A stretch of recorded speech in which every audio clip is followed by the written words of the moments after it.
The US warns that a Russian attack would be horrific. A Russian invasion of Ukraine, according to US General Mark Milley, would be horrific and result in a large number of casualties. The buildup of 100,000 Russian troops along Ukraine's border, according to General Milley, is the highest since the Cold War.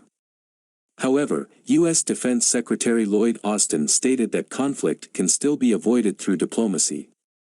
Russia denies that it is planning an invasion and claims that US assistance for Ukraine is a threat. General Mark Milley, US President Joe Biden's most senior military official, cautioned during a Pentagon press briefing on Friday that the size of Russia's forces near its Ukrainian border meant an attack would have serious implications. It would be huge, very significant, and it would result in a significant number of casualties if that were unleashed on Ukraine, the chairman of the Joint Chiefs of Staff stated. Fighting in densely populated places would be horrific, dreadful, according to Gen Milley. U.S. Defense Secretary Lloyd Austin stated that the U.S. was committed to assisting Ukraine in its defense, including through the provision of additional armament. Conflict is not always unavoidable.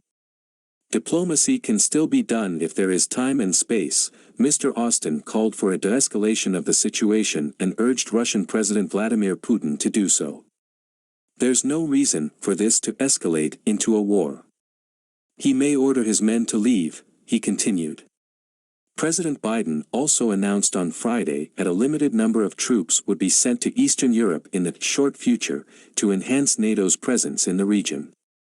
He didn't say where they'd be stationed or when they'd be there. The Pentagon announced earlier this week that it had 8,500 combat-ready troops on standby, ready to deploy at a moment's notice.